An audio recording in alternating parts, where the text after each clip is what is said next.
మొత్తానికి మనం మన బీసీ జాతీయ సంక్షేమ సంఘం వర్కింగ్ ప్రెసిడెంట్ గారి దగ్గరికి వచ్చాం, అరుణన్న గారి దగ్గరికి. నమస్కారం అన్నయ్య. చెప్పండి అన్నయ్య, బీసీ జాతీయ సంక్షేమ సంఘం ఎలా నడుస్తుంది? జాతీయ బీసీ సంక్షేమ సంఘం ఆర్ కృష్ణ నాయకత్వంలో గత 54 ఏళ్ల నుండి కేవలం ప్రజా సంక్షేమం కోసము, ప్రజల పేదరిక నిర్మూలన కోసము, ప్రజల హక్కుల కోసము, వాళ్ళని చైతన్యం చేయడం కోసం మాత్రమే అది నడుస్తుంది. అది ఓపెన్ ప్రజా దర్బార్, దానికి డోర్లు ఉండవు.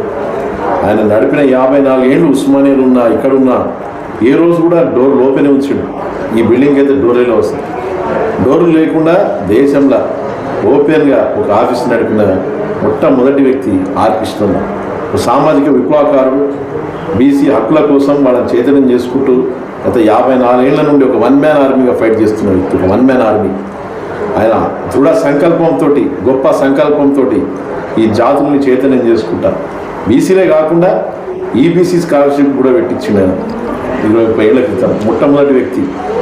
వాళ్ళకు కూడా స్కాలర్షిప్ పెట్టి, అంటే విద్యకి కులం లేదు, అగ్రకుల పేదలకు కూడా విద్యను అందియాలన్న సంకల్పంతో ఫీజు రియంబర్స్మెంట్లో కూడా అగ్రకులాలు పేదలు చదవచ్చని వైఎస్ రాజశేఖర రెడ్డిని ఒప్పించిన గొప్ప వ్యక్తిత్వం, గొప్ప మనసున్న మనిషి. కాబట్టి అది ఎలా నడుస్తూనే ఉంటుంది ప్రజా సంక్షేమం కోసం. కానీ ప్రజెంట్ సిచ్యువేషన్లో ఈ ఆర్ కృష్ణ గారు మన తెలుగు రాష్ట్రాలపైన ప్రభావం అంతా లేదనిపిస్తుంది. ఆర్ కృష్ణ గురించి ఇట్లా గత 54 ఏళ్ళ నుంచి చెప్తూనే ఉన్నారు, ప్రభావం లేదు, ప్రభావం లేదు, ప్రభావం లేదని. ఇప్పుడు కాదు, 54 ఏళ్ళ నుండి. ఎందుకంటే మెయిన్ మీడియా మన కంట్రోల్ లేదు కాబట్టి అట్లా ఉంటుంది. ఒక ఇల్యూజన్, అది ఒక భ్రమ. నీకు వ్యూస్ బట్టి లీడర్షిప్ ఉండదు, ఓకే, వ్యూస్ బట్టి నా మార్కెట్ ఉండడం అన్నట్టు ఉండదు. ఇట్లాంటివి మేము 54 ఏళ్ళు చూస్తున్నారు ఆర్ కృష్ణ గారు.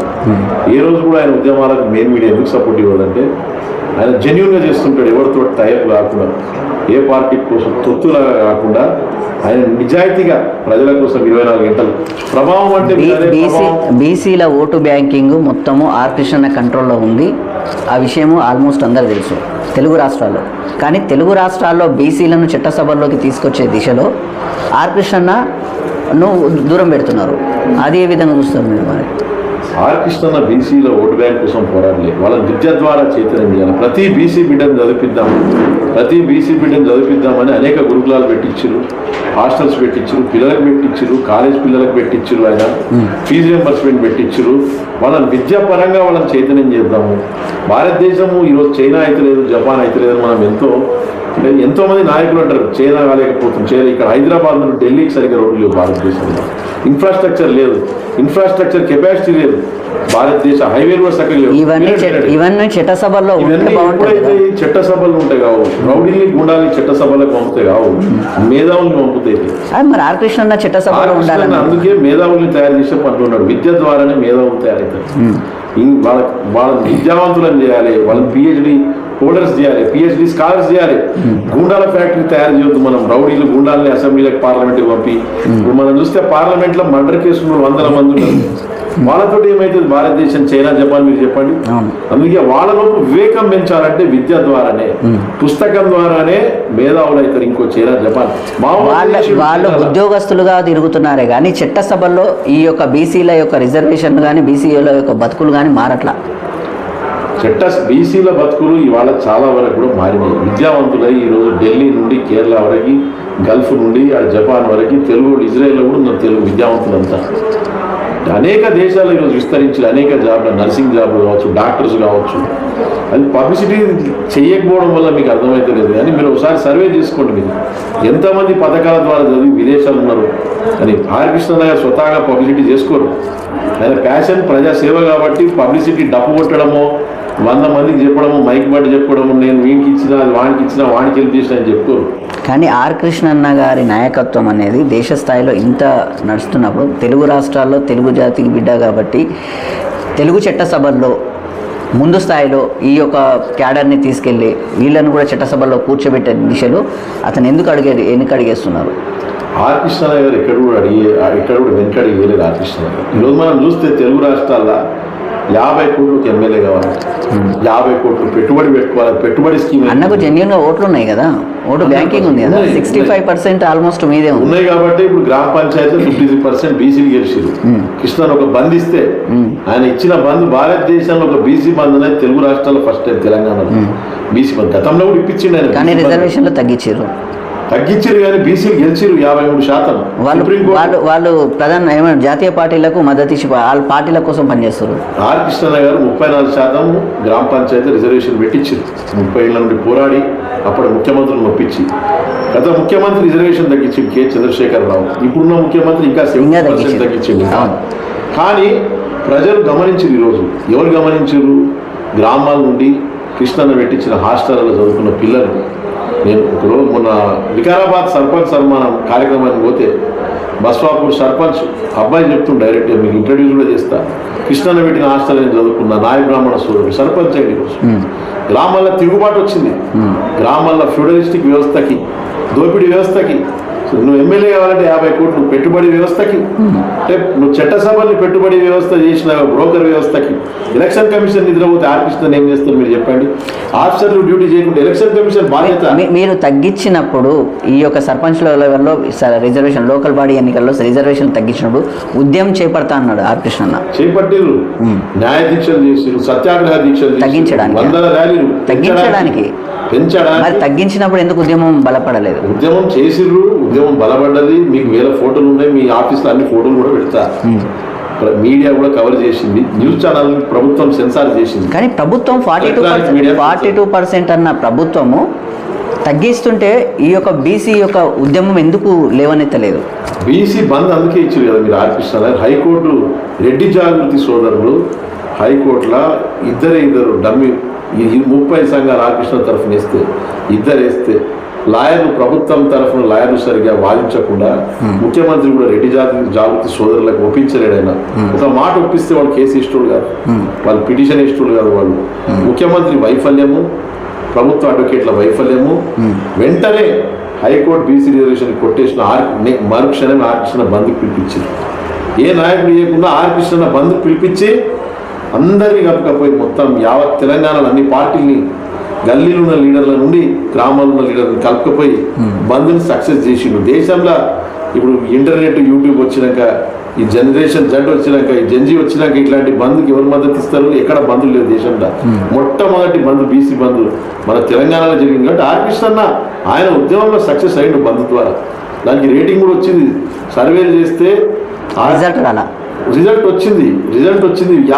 5,123 సర్పంచ్ లేరు బంధువుల, 5,123 నాన్ ఏజెన్సీ గ్రామ పంచాయతీల 5,123, 10,200 చిల్లర, 50% దాటిరు బీసీ.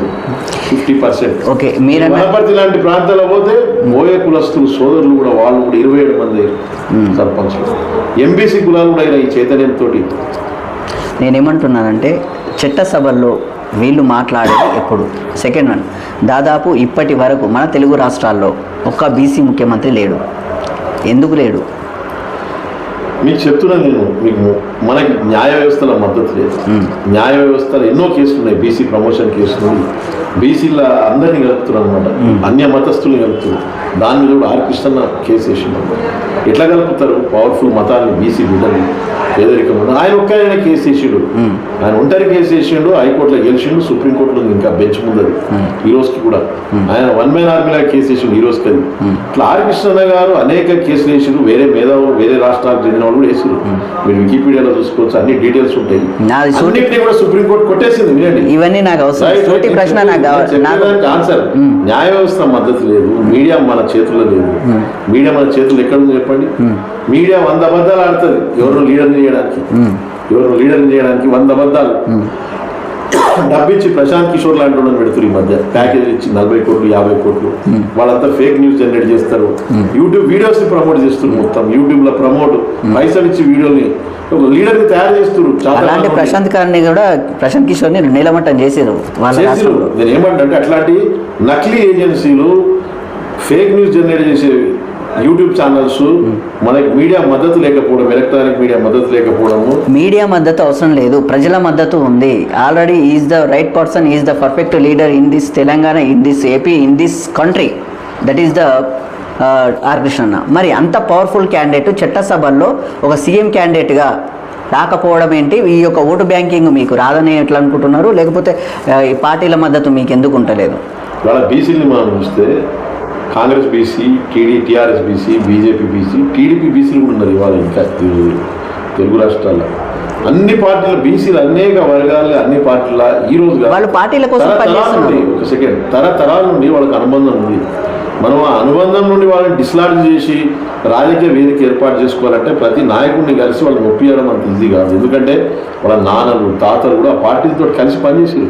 కాంగ్రెస్లో కలిసి బీసీలు ఇప్పుడు మనం కృష్ణ పార్టీ పెడతా అంటే వాళ్ళు కలిసి వస్తారా మీరు చెప్పండి? అంత ఈజీ కాదు. వాళ్ళు కలిసి వస్తాను మేము వస్తాము అని చెప్పడం అంత ఈజీ కాదు. అనుబంధం ఉంటుంది వాళ్ళకి, లావాదేవీలు ఉంటాయి, కాంట్రాక్టులు చేసింటారు. వాళ్ళు ఒకటేసారి అన్ని ఆర్థిక బంధాలు తర్వాత రాజకీయ బంధాలు తెంపుకొని బీసీ వేదిక మీదకి వస్తారన్న గ్యారంటీ లేదు. కాబట్టి ఆర్ కృష్ణన్న రాజకీయ నిర్ణయాలు రాజకీయ పార్టీ పెట్టలేడు. మీరు అన్న ప్రశ్న అదే, ఎందుకు రాజకీయ పార్టీ పెడతారు? ఇండైరెక్ట్ అడిగి మీరు సేమ్ అదే రీజన్ ఆర్ కృష్ణ పార్టీ పెట్టకపోవడం. కాబట్టి ఉద్యమాన్ని చైతన్యం దిశగా విద్యాపరంగా సక్సెస్ఫుల్ అయ్యారు. మున్సిపల్ 63% బీసీలు గెలిచింది ఈరోజు. 63% మున్సిపల్ చైర్మన్ బీసీలు అయ్యారు ఈరోజు మొత్తం మీరు చూస్తే. బట్ ఆర్ కృష్ణ ఉద్యమం గ్రౌండ్ స్థాయిలో సింహాసనం మీద కూర్చోాలి నేను అంటున్నది. స్టెప్ వైజ్ కింది నుండి పైకి వస్తుంది. ఎన్ని రోజులు గ్రామ పంచాయతీలు చూసి ఎన్ని రోజులు ఇట్లా చెప్పుకుంటారు అని అడుగుతున్నా. ఇప్పుడు రెడ్డి సామాజిక వర్గం, దళిత సామాజిక వర్గం, లేకపోతే ఇతర సామాజిక వర్గాలన్నీ చట్టసభల్లో కాదు సీఎం సీట్లో కూర్చున్నారు. తెలుగు ప్రజల్లో ఉన్నవాళ్ళు, తెలుగు ఆంధ్రప్రదేశ్ కావచ్చు, తెలంగాణ కావచ్చు, తెలుగు ప్రజల్లో బీసీలకు సీఎం సీట్లో కూర్చునే దమ్ము లేదని అడుగుతున్నాను. బీసీ సీఎం కావాలా, లక్షల మంది బీసీ బతుకులు కావాలా మీరు చెప్పండి. బీసీ సీఎం అయితే లక్షల మంది బీసీ బతుకులు మారతాయి అనేది నా opinion. Mulayam Singh Yadav BC CM అయ్యాడు. ఎంతమంది బీసీలో ఉత్తరప్రదేశ్ మీరు వైరా ఈరోజు? లేదు సారీ, ఫోన్ ఒకసారి మీకు తెలుస్తుంది. ఎంతమంది బీసీలు మారిండొచ్చు మీరు చెప్పండి. బీసీ సీఎం అయ్యే ముందు బీసీ సాంస్కృతిక విప్లవం. మా ఒపీనియన్ అంటే బీసీ నాయకుడు బీసీల కోసం పనిచేసే నాయకుడు. ఈరోజు సీఎం పదవి అన్నది ఒక మంచి బిజినెస్ పదవి అయిపోయింది. ఈస్ట్ ఇండియా కంపెనీ లాగా. సారీ ఒక నిమిషం వినండి నేను చెప్పేది. ఈస్ట్ ఇండియా కంపెనీ లాగా సీఎం పదవి ఒక వ్యాపార పదవి అయిపోయింది ఈరోజు రాష్ట్రంలో. వ్యాపార పదవి. అప్పుడు రాజకీయం వేరు, ఇప్పుడు రాజకీయం వేరు. వ్యాపారం. నేను సీఎం అయితే ఒక 50,000 కోట్లు సంపాదించుకుంటాను. ప్రజలకు ఏ సీఎం చేస్తుంది మీరు చెప్పండి? రాజకీయం మాట్లాడుతారు, మతాల మధ్య చిచ్చులు, కులాల మధ్య చిచ్చులు పెడతారు. గొప్ప గొప్ప నాయకులు ఉత్తర భారతదేశంలో సీఎం లైన్ కానీ గ్రౌండ్ స్థాయిలో ఎంతమంది జీవితాలు మారినాయి బీసీలో మీరు చెప్పండి. ఎంతమంది జీవితాలు మార్చింది? జీవితాలు మారే వాళ్ళ చుట్టూ ఉన్న కోటరి. ఒక ఉద్యమం వస్తే కింది నుండి పైకి రావాలి. కింది వాళ్ళ జీవితాలు మార్చుకుంటూ సీఎం పదవి కొట్టాలి తప్ప డైరెక్ట్ సీఎం పదవి కొట్టి కుటుంబాన్ని ఆర్థికంగా బలపరుచుకుంటా, ఆ కోటరీని ఆర్థికంగా బలపరుచుకుంటా, మద్దతుదారులను ఆర్థికంగా బలపరుచుకుంటా అట్లాంటి రాజ్యాధికారం అవసరం లేదు. అందుకే మేము బీసీ స్వరాజ్యం కావాలనుకుంటున్నాం. బీసీ స్వరాజ్యం మీరు చూడండి ఉత్తరప్రదేశ్లో ఎక్కిరిస్తుంది ఈరోజు. జంగల్ రాజ్ అంటున్నారు. బీహార్లో జంగల్ రాజ్ అని బీజేపీ పేరు పెట్టి మరీ దాన్ని బద్నాం చేస్తుంది. నితీష్ కుమార్ ఒక బీసీని పెట్టి ఇంకో బీసీని కూడా కొడుతుంది. అందరూ కాంగ్రెస్ ఉంది, బీజేపీ ఉంది, అన్ని జాతీయ పార్టీలు కలిసి ఒక కుట్ర జంగల్ రాజ్యం స్థాపించిన లాలూ ప్రసాద్ అని. అన్న నాకు ఒక చిన్న డౌటు. మీ బీసీలంతా నాకు తెలిసినంత వరకు కులాలుగా ఒకటవుతారు, వాళ్ళ కులాలకు వాళ్ళు ఒకటవుతారు. మరి బీసీలుగా ఎందుకు ఏకమవ్వట్లా? ఇవాళ తెలంగాణలో అందరూ కూడా బీసీలుగానే ఏకమవుతారు. ఆర్ కృష్ణ ఉద్యమం మొదలుపెట్టినప్పుడు కులాల వారిగానే స్ప్లిట్ అయిపోయింది. కానీ ఇవాళ బీసీలకి అన్ఎంప్లాయ్మెంట్ ప్రాబ్లం కావచ్చు, నిరుద్యోగత తీవ్ర స్థాయిలో ప్రభుత్వాలు వాళ్ళని మోసం చేయడం వల్ల కన్సిస్టెంట్గా మోసం చేస్తున్నారు. తర్వాత 1000 రూపాయలకి బీర్ బాటిల్కి వీళ్ళు అమ్ముడుపోతారని ఒక బద్నాం చేయడం వల్ల బీసీలు కూడా తిరుగుబాటు మొదలుపెట్టింది. మా ఆత్మగౌరవాన్ని మీరు ఎట్లా దెబ్బతీయాలనుకుంటారా? మేము 1000 రూపాయలు అనుకుంటారా? మీరు 1000 రూపాయలు ఇస్తే మేము ఓటేస్తాం అనుకుంటారా? కించపరచడం వీళ్ళని, వాళ్ళని కావాల్సుకొని కించపరచడం బీసీని. ఇంతే వీళ్ళకి 1000 ఇస్తే ఓటేస్తారని దానివల్ల బీసీల మనోభావాలు దెబ్బతిన్నాయి. కాబట్టి కులాల వారీగా వాళ్ళ మనోభావాలు దెబ్బతినడం వల్ల ప్రతి ఒక్కరు కూడా బీసీ సిద్ధాంతం పైనే బీసీల చుట్టూ ఏకమవుతుంది. మీరు మహారాష్ట్రలో మరాఠాలు ఎట్లా ఏకమయ్యారో, మీరు దక్షిణ భారతదేశంలో కూడా సామాజిక ఉద్యమాలు వచ్చినాయి. లింగాయత్లలో అన్ని కులాలు ఉంటాయి, వాళ్ళు ఏకమయ్యారు. వాళ్ళు మొత్తం వీరశైవులు వాళ్ళంతా ఏకమయ్యారు. లింగాయత్లంతా ఒక కాన్సెప్ట్ తోటి ఏకమయ్యారు. మరాఠాలు అక్కడ ఏకమయ్యారు. ఇక్కడ కూడా ఆర్టిస్టులను తీసుకొచ్చిన బీసీ నినాదమే అందరినీ కూడా ఎట్లయితే వాళ్ళ అవమానాలు ఎదుర్కొంటున్నారో, వాళ్ళ రాజకీయాలు ఎన్ని ఇబ్బందులు ఎదుర్కొంటున్నారో, కాంట్రాక్ట్లు ఇస్తున్నారు కానీ బీసీలకు బిల్లులు వస్తలేవు. కాబట్టి పై నుండి కింది వరకు ప్రతి బీసీ కూడా బీసీ అన్న పదంతో ఏకమవుతున్నారు. మాకున్న ఒక రాజకీయ పరంగా చిన్న ఇన్ఫర్మేషన్, నెక్స్ట్ ఎన్నికల్లో తెలంగాణలోకి ఎన్డీఏ గవర్నమెంట్ వస్తుంది. ఐ మీన్ జనసేన కావచ్చు, టీడీపీ కావచ్చు అండ్ బీజేపీ కావచ్చు. బీజేపీ తరఫున రాజ్యసభ సభ్యులుగా కూడా ఆర్ కృష్ణ గారు ఉన్నారు. అదేవిధంగా సీఎం క్యాండిడేట్గా కూడా ఆర్ కృష్ణ గారిని అనౌన్స్మెంట్ చేస్తున్నట్టుగా మాకు ఇన్ఫర్మేషన్. మీరేమంటారు? చూడండి, ఎక్కడ కూడా ఆర్ కృష్ణ గారు బీసీల కోసమే పోరాడలేదు. ఈ పార్టీ అధికారం, ఆ పార్టీ అధికారం, సీఎం పిఎం అట్లాంటివి లేవు. 24 గంటలు ఈ ప్రజా దర్బార్లో ఆయన నిర్వహించుకున్న ప్రజా దర్బార్లో పేద ప్రజల కోసమే సేవ చేస్తున్నారు. మీకు వచ్చే రూమర్స్ ఉంటాయి, అనేక రూమర్స్ ఉంటాయి. అంటే సీఎంగా వద్దంటారా? సీఎం చూడండి, ప్రజలు ముఖ్యమైన ఆయన మూల సిద్ధాంతం చెప్తున్నా. ఏ మూల సిద్ధాంతం 50 ఏళ్ళ ఎన్డీఏ గవర్నమెంట్ ఆయన సీఎంగా అనౌన్స్మెంట్ చేస్తున్నారంట కదా. ఆయన గాని జైల్ సింగ్ ని చూసిండు, పివి నరసింహారావుని చూసిండు, దేవరాజు రుసును చూసిరు, కర్ణాటకల ముఖ్యమంత్రులు చూసిరు, అంజయ్ అత్యంత సన్నిహితుడు, వైఎస్ రాజశేఖర రెడ్డి గారు అంత గొప్ప మనిషి, కృష్ణకి అత్యంత సన్నిహితుడు. అట్లాంటి మనిషి రాజకీయం కోరుకోడు ఆయన.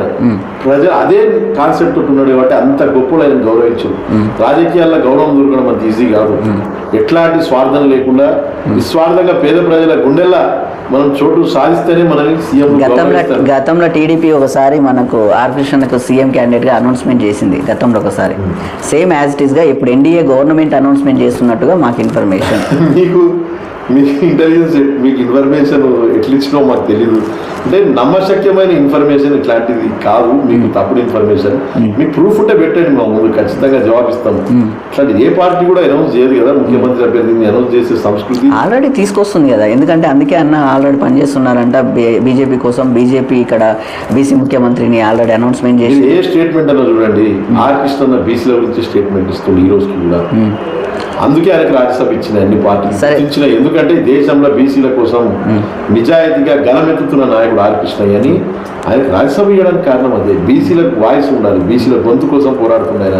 ఆయన డిమాండ్ న్యాయపరమైన, ఆయన వాళ్ళ గొంతుకై మాట్లాడుతుండ్రు, అంతేగాని ఎట్లాంటి తెలంగాణ బీసీ ప్రజల గొంతుగా నేను అడుగుతా. ఆ లీడర్ని నేను సీఎంగా చూడాలనుకుంటున్నా. వాళ్ళ మద్దతు అడుగుతున్నారు, వాళ్ళు కావాలని కోరుకుంటున్నారు. మీరు రారంటారా? చూడండి, మీరు కోరుకోండి, కానీ ఏ పార్టీ ప్రజల తరపున నా గొంతుగా నేను మాట్లాడుతున్నా. వాళ్ళ గొంతుగా నేను అడుగుతున్నా, ప్రజల గొంతుగా. అవును, అడుగుతున్నా. వద్దంటారా? లేకపోతే వాళ్ళ గొంతుగా కాదంటారా? వాళ్ళ గొంతుగా అయితేనే కదా సక్సెస్ అయ్యేదన్నది మా ఒపీనియన్. ఆర్ కృష్ణ గారు మీకు మళ్ళీ చెప్తున్నా, ఆయన కేవలం పేద ప్రజల మనిషి. 24 గంటలు 365 days ఆయన పేద ప్రజల కోసమే పనిచేస్తారు. ఆయన అంతా వాళ్ళ సమస్యలు తీర్చడం. రోజు 100 ఫోన్లు చేస్తాడు బయట పేదలకి. రోజు 100 లెటర్లు రాసిస్తాడు గరీబుల కోసం. ఫీజు కన్సెషన్ల నుండి ఏ సమస్యతో వచ్చినా కూడా కాదనకుండా ఆయన హెల్ప్ చేసి పంపించే గొప్ప మనిషి. ఇంకా వాళ్ళకి సన్మానం చేసి శాల్వా కప్పి మరీ పంపుతాడు. ఆయన అంత గొప్ప నాయకుడు. ఆయన చేతిలో అధికారం ఉంటే అన్ని బతుకులు మారుతాయి అన్నది ప్రజల మాట అని నేను అంటున్నాను. మీకు ముందే చెప్పిన, ఇవాళ సీఎం పోస్ట్ అంటే ఈస్ట్ ఇండియా కంపెనీ లాంటివి నేను మీకు ముందే చెప్పిన. నేను సీఎం పోస్ట్ ఆయనకు అది సరితుగదంటారా? దయచేసి నేనేమంటున్నా అంటే ఆయన గురించి నేను చెప్తున్నా. ఆయన ఒక ప్రజల ఎజెండా తోటి పోతున్నారు. ఆయన ఎమ్మెల్యేగా పనిచేయలేరా? అది పనిచేసిరు. ఆయన ఎమ్మెల్యే ఉన్నప్పుడు ఇదే ఆఫీస్ ఉన్నారు, అదే సేవా కార్యక్రమాలు చేసింది. ఆయన పేద ప్రజలకు అట్లనే హెల్ప్ చేసిరు. No commission, no collection, no corruption అని ఎల్బీనర్ నినాదం కూడా ఇచ్చిండు. ఆయన ₹1 కలెక్షన్ చేయలేడు, ₹1 వర్క్లకు కమిషన్ చేయలేడు. ఇంకా మనం ఒక 50-60 కమ్యూనిటీ హాల్ కట్టించినాం ఎల్బీనర్. ఇప్పటికీ చెప్పుకుంటారు వాళ్ళు. అనేక ప్రాంతాల్లో ఇన్ని కమ్యూనిటీ హాల్స్ ఏ ఎమ్మెల్యే కొన్ని విషయాలు బయట పెట్టట్లేదు. సరే, సూటి ప్రశ్న. ఇప్పుడు అరుణన్న బయటకి ఎప్పుడు వెళ్తాడు? చూడండి, బయటికి వెళ్ళడం అంటే అందరు బయటనే తిరుగుతున్నారు. మీరు అడిగిన ప్రశ్న రాజకీయాల్లో అడుగుతున్నా, డైరెక్ట్ ఓపెన్ గా అడుగుతున్నాను. మేము పనిచేసేది ఆర్ కృష్ణ కోసం. మేము ఆయన ఎందుకంటే రాజకీయం మీకు ఆల్రెడీ చెప్పిన, రాజకీయం ఈరోజు ఎట్లయింది, ఒక ఎక్స్ట్రాక్షన్ వ్యవస్థ, కలెక్షన్ వ్యవస్థ అయిపోయింది రాజకీయం. అది మార్చారా? మార్చి ప్రజలు మార్చాలి, మీ నుండి మార్పు రావాలి. అన్ఫార్చునేట్ గా మన దగ్గర ఇప్పుడు కొన్ని కాన్స్టిట్యూషనల్ మిషనరీస్ లేవన్నమాట మన దగ్గర. ఎట్లాంటివి అంటే రెఫరెండం ఉంటాయి విదేశాల. రెఫరెండం ఒక ప్రజాప్రతినిధి పాలన లేకుంటే రెఫరెండం ద్వారా తీసేయచ్చు అనమాట. అట్లాంటివి లేక, ఒక చెక్ సిస్టమ్ లేక ఎమ్మెల్యే వ్యవస్థ అన్నది, ఎమ్మెల్యే టు సీఎం వ్యవస్థ అన్నది ఒక ఎక్స్ట్రాక్షన్ వ్యవస్థ లాగా అయిపోయింది అనమాట. అందుకే పెరుగుతుంది పేదరికం, రోజు రోజు పెరుగుతుంది. దాన్ని మార్చాలంటే పార్లమెంట్ ద్వారా మార్పు తీసుకురావాలి. పార్లమెంట్ ద్వారా ఈ దోపిడీకి, నిలువు దోపిడీకి ఒక చెక్ సిస్టమ్ తీసుకొని రావాల్సి వస్తుంది. పార్లమెంట్ లో చట్టాలు చేయాల్సి వస్తుంది. రెఫరెండం పెట్టండి, 5 ఏళ్ల టర్మ్కి ఏడాదికి ఒకసారి రెఫరెండం పెట్టండి, ఫలానా ఎమ్మెల్యే ఎట్లా చేస్తుంది. ఆ రెఫరెండంలో ఫెయిల్ అయితే టర్మినేట్ చేసేయండి, ఆటోమేటిక్గా టర్మినేట్ చేసి పడేసేయండి. ఇంత జనాభా, ఇంత బడ్జెట్, పబ్లిక్ మనీ, అది ఇండియాలో మనీ. అందుకే ఎలక్షన్ వ్యవస్థ పేదోడికి అందుబాటులో లేదని మీకు చెప్తున్నాను. ఎమ్మెల్యే అయినాక 500 కోట్లు సంపాదిస్తే ఒక వ్యక్తి, మీలాంటి వాళ్ళు ఎట్లా పోటీ చేస్తారు? సామాన్యుడికి అంత ఈజీగా? ఆశయాలు ఉండడం కాదు, కానీ అక్కడ ప్రాక్టికల్ వచ్చేసరికి మనము బ్లడ్ మనీ అంటారు దాన్ని. వైట్ మనీ ఉంటుంది, బ్లాక్ మనీ ఉంటుంది, బ్లడ్ మనీ అంటే పేదోడి రక్తం అన్ని రూపంలో పోతుంది కదా, ఆ పేదోడి రక్తాన్ని బ్లడ్ మనీ అంటారు అనమాట. ఈ క్లాసిఫికేషన్ లేకనే ఇంటర్ప్రిటేషన్ సరిగ్గా జరుగుతలేదు. ఈ బ్లడ్ మనీ తోటి చేసే ఈ రాజకీయాల వల్లనే ఈరోజు భారతదేశంలో పేదరికం పెరుగుతుంది. దాన్ని పెంచి పోషించి దాంతో మళ్ళీ ఎన్నికలు గెలుస్తున్నాడు. డబ్బు 1000 రూపాయల note, beer bottle, biryani packet, అంతవరకే ప్రజల ఆలోచనను పరిమితం చేసి వాళ్ళు ఎక్కువ ఆలోచించేటట్టు ఈ వ్యవస్థను ప్రోత్సహిస్తారు. కాబట్టి ఈ వ్యవస్థను మార్చినాక నిజాయితీ గల నాయకులు రాజకీయాలకు రాగలుగుతారని నేను గట్టిగా నమ్ముతాను. నేను పార్లమెంట్లో ఎప్పటికప్పుడు రిఫార్మ్స్ తీసుకొని రావాలి. ఇప్పుడు ఒక మాట అంటే, ఇప్పుడు రాజకీయాలు మాట్లాడుకుంటే మన యొక్క మోడీ గారి ప్రభుత్వం దేశ స్థాయిలో ఆల్రెడీ ఒక 12 ఏళ్ళు 13 ఏళ్ళు సర్వీస్ ఏ విధంగా అనిపిస్తుంది మీకు? చూడండి, మేము ఏ కోణం చూసినా బీసీ కోణమే చూస్తున్నాం. ఎందుకంటే దేశ జనాభాలో బీసీలు మెజార్టీ కాబట్టి. అయితే ఆర్ కృష్ణారెడ్డి గారి డిమాండ్ మేరకు బీసీ జాతీయ బీసీ కమిషన్కి రాజ్యాంగ హోదా ఇవ్వడం జరిగింది. ప్రధానమంత్రి గారు రాజ్యాంగ హోదా, ఒక కాన్స్టిట్యూషనల్ స్టేటస్ ఇవ్వడం జరిగింది. కులగణనకు కూడా వాళ్ళు మనం ఒప్పుకున్నారు. వాళ్ళు ఈ మొత్తం సెన్సెస్లో భాగంగా క్యాస్ట్ సెన్సెస్ కూడా చేస్తాము మేము, జనగణన కులగణన 2 చేస్తారు అని వాళ్ళు ఒప్పుకున్నారు. ఆర్ కృష్ణారెడ్డి గారి డిమాండ్లకి వాళ్ళు గౌరవం ఇచ్చారు. కాబట్టి ఆర్ కృష్ణారెడ్డి గారు ఈరోజు వాయిస్ కూడా ఇస్తున్నారు పార్లమెంట్లో, గౌరవిస్తున్నారు. అందరు కూడా ఆయనను గౌరవిస్తున్నారు. మంత్రిత్వ శాఖ పెట్టాలి బీసీల కోసమని ఆయన డిమాండ్లు లేవనెత్తుతున్నారు. ఫీజు రియంబర్స్మెంట్ జాతీయ స్థాయిలో పెట్టాలి, గురుకులాలు జాతీయ స్థాయిలో పెట్టాలి, వీళ్ళని విద్యావంతులు చేయాలి, స్కిల్ పెంచాలి, అన్నింటినీ కూడా అక్కడ పార్లమెంట్లో మాట్లాడుతుంటే ఛాన్స్ ఇస్తున్నారు, గౌరవిస్తున్నారు. డిమాండ్ని ఫస్ట్ టైం ఎంటర్టైన్ చేస్తున్నారు. బేసిక్గా బీసీల గురించి ఇట్లా వాళ్ళ విద్య నుండి మంత్రిత్వ శాఖ వరకు ఓన్లీ ఎక్స్క్లూజివ్ బీసీ సబ్జెక్టు మాట్లాడిన నాయకులు చాలా అరుదు. ఏ పార్టీ కూడా ఎంకరేజ్ చేయదు. అట్లాంటిది ఆర్ కృష్ణ గారిని బీజేపీ గౌరవిస్తుంది. ఆయన ఎంత చేస్తే అంత ఎంకరేజ్ చేస్తున్నారు వాళ్ళు. మన ఏపీలో, తెలుగు రాష్ట్రాల్లో, ఏపీలో మన చంద్రబాబు సార్ పాలన అండ్ రకంగా ఎన్డీఏ గవర్నమెంట్ పాలన అంటే మీకు విషయం చెప్తాను నేను. అది మీరు పేద ప్రజలు చెప్పాలి అభిప్రాయం. ఎందుకంటే వాళ్ళు కదా పథకాలు తీసుకునేది, వాళ్ళకు ఉంటుంది ఇక్కడ బాధ. వాళ్ళు ఎప్పుడు మనసుకు బయట చెప్పారు, వాళ్ళు ఎలక్షన్ రోజు చూపిస్తారు. కాబట్టి నేను ఏమంటున్నా అంటే, మనము మీకు ఒకటే చెప్తాను నేను, ప్రజల్లో మార్పు రావాలి. ప్రతి ఒక్కరు నిజాయితీ గల నాయకులను ఎన్నుకోవాలి. వ్యక్తిగత విమర్శలు చేయడం వల్ల మీకు యూజ్ లేదు, నాకు యూజ్ లేదు, ఎవరికి యూజ్ లేదు, ఎవరిని ఎదనడం వల్ల జెన్యున్గా ప్రజల్లో ఒక మార్పు, ఒక విప్లవము, ఒక తిరుగుబాటు వచ్చిన రోజే వాళ్ళ జీవితాలు మారుతాయి. తెలంగాణ రాష్ట్రం సంపాదించుకోవడానికి ఆ యొక్క పోరాటంలో, ఆ ఉద్యమంలో ఆర్ కృష్ణది కీలక పాత్ర. అక్కడ ప్రత్యేక హోదా తీసుకురావడంలో కూడా కీలక పాత్ర ఎందుకు పోషించలేకపోతున్నారు? చూడండి, ఆర్ కృష్ణ గారు బీసీ ఉద్యమం నుండి ఆయన ఏ రోజు డివేట్ కాలేడు. ఆయన శిష్యులంతా పాల్గొన్నారు తెలంగాణ ఉద్యమంలో 100%. ఆయన శిష్యులే చాలామంది బీసీ నాయకులు ఈ సంఘం నుండి పోయిన మొత్తం ఉద్యమంలో పాల్గొన్న బీసీ నాయకత్వం అంతా గత 50 ఏళ్ల నుండి ఆర్ కృష్ణ ఆయన ఎంకరేజ్ కూడా చేసిండు. అందరిని ఎంకరేజ్ చేస్తాడు, చాలా లిబరల్గా ఉంటాడు ఆ మనిషి. స్టాండ్ అయింది ఆయన ఆ రోజు నుండి ఈ రోజు వరకు అదే నినాదం, జై బీసీ అనే నినాదాన్ని ఆయన మోటార్ సైకిల్ మీద తిరిగి ఆర్ కృష్ణ గారు ఒక్కడే సంఘం పెట్టిన రోజుల్లో. నాకు కావాల్సింది ప్రత్యేక హోదా పోరాటం. ప్రత్యేక మీరు అనే ఆంధ్రాల ప్రత్యేక హోదా అన్నది, ఇప్పుడు కృష్ణన్న బీసీల హోదా గురించి మాట్లాడతారు కదా ఆ జనరల్ ఆర్ కృష్ణ గురించి. కాబట్టి ప్రత్యేక హోదా అన్నది కేంద్రం చూసుకోవాల్సిన విషయం. అది గొంతుక అయితే బాగుంటుంది, ఆ ఉద్యమం చేపడితే బాగుంటుంది అన్నది నా మాట. 100% మీరు అన్నది కరెక్ట్. కానీ కృష్ణలకు ఉన్న బాధ్యతలు అవన్నీ కూడా టైం లేక 12 సంవత్సరాలుగా ఆంధ్రప్రదేశ్ ప్రజలు మొత్తం అలమటిస్తున్నారు. ఒక రాజధాని గతి లేదు, ప్రత్యేక హోదా గతి లేదు, ఆకలి దప్పికలతో దండలాడుతున్నారు. ఆ ఆకలి చావులు మీకు బాగున్నాయా చూడడానికి? లేదు, మీరు అన్న 100% కరెక్ట్. ఆర్ కృష్ణ గారు ఈ బీసీ ఉద్యమంలో బిజీ ఉండడం వల్ల దృష్టి పెట్టారు. ఖచ్చితంగా మీరు అన్నట్టు దానిపైన కూడా పార్లమెంట్లో మాట్లాడేటట్టు మేము చూస్తాం. ఎందుకంటే ఆంధ్రాలో తీవ్రమైన పేదరికం ఉన్నది వాస్తవం, మీరు చెప్పింది సంతోషం. తీవ్రమైన మీరు అన్నట్టు పేదరికం పెరిగిపోయింది, రియల్ ఎస్టేట్ కుప్పగూలిపోయింది. ఆ ప్రత్యేక హోదా లేకపోవడం వల్లనే, వాళ్ళకి ప్యాకేజ్ లేకపోవడం వల్లనే ఖచ్చితంగా దాని గురించి మాట్లాడేటట్టు ఖచ్చితంగా ఆర్ కృష్ణయ్య గారు పార్లమెంట్లో మాట్లాడేటట్టు మేము చూస్తాం. సంతోషం. తెలంగాణ రేవంత్ అన్న పాలన.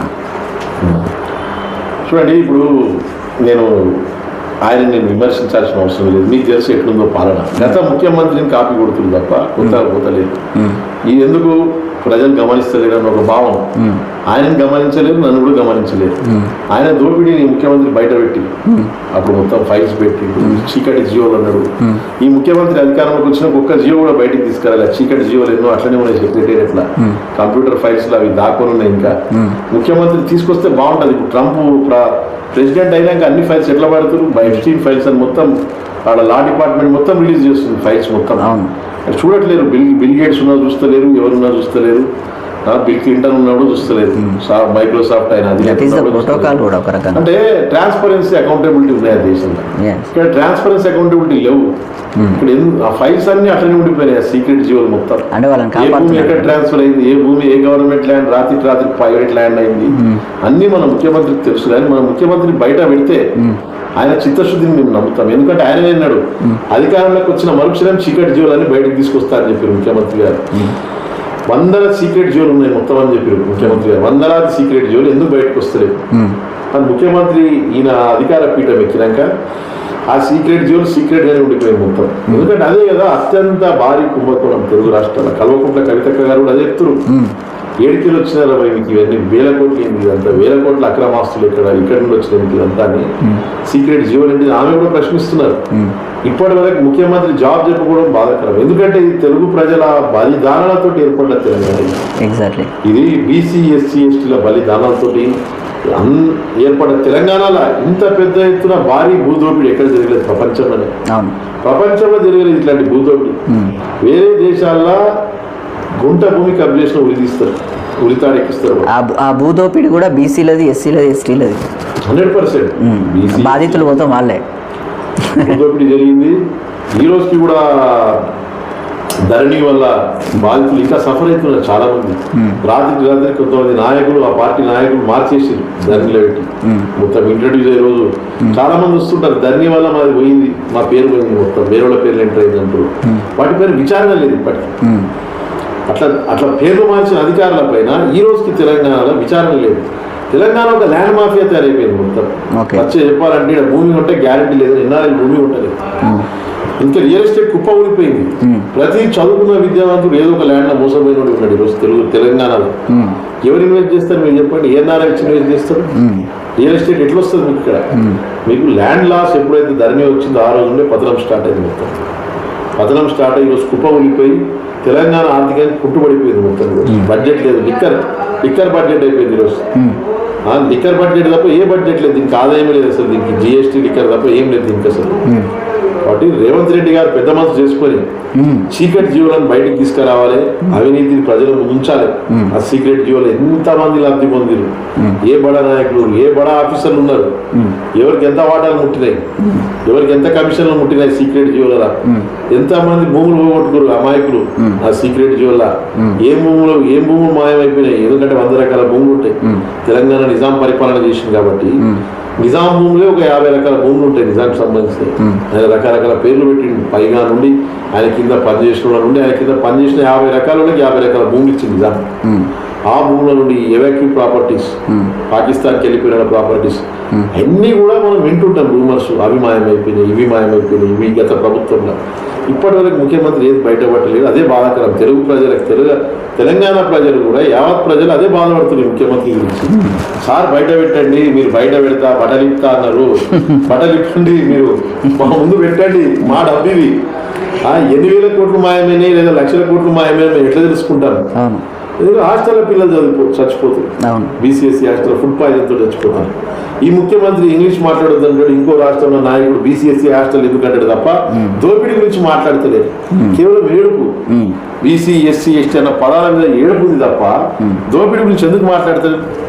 ఇవన్నీ మారాలంటే ప్రజలు ఏం చేస్తే బాగుంటుంది? మీ యొక్క ఇన్ఫర్మేషన్ ఒక్కసారి మీ మాటలు చూడండి. ప్రజలు ఇవన్నీ మారాలంటే ప్రజలు చైతన్యవంతం కావాలి.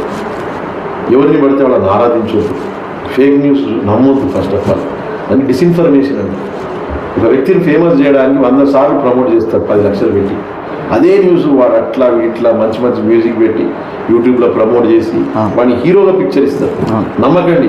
ఫస్ట్ మీ కుటుంబాన్ని ప్రేమించండి, మీ కుటుంబాన్ని అభివృద్ధి చేసుకోండి. ఎవడో దొంగలు లీడర్ని చేయకండి. మీరు మన ఇంట తిరిగి మీ కుటుంబాన్ని అభివృద్ధి చేసుకోండి. నేను చెప్పేది కాదు, యావత్ ప్రపంచంలో మేధావులు అదే చెప్తారు. ఫస్ట్ నిలువు చక్ర పెట్టుకో, మీ అమ్మానాన్ని గౌరవించి ఫస్ట్. ఎవడంటే నువ్వు వడకు, వాడిని ఉద్ధరిస్తా వీడిని ఉద్ధరిస్తా అని తయారు చేస్తే తయారు చేసిన వాళ్ళంతా అవుట్ అయిపోయారు. మొత్తం అమరవీరులు అయ్యారు. తయారు చేసిన వాళ్ళు, లీడర్లను తయారు చేసిన వాళ్ళంతా ఆత్మ బలిదానాల్లో అమరవీరులు అయ్యారు తప్ప వాళ్ళ కుటుంబాలకు ఏం రాలేవు. ఇంకా స్వతంత్రం వచ్చి 70 ఏళ్ళు దాటిపోయిన గురించి ఈ సిస్టమ్ ఎందుకు? ఇంకా ఫాలోవర్స్ ఉండకండి.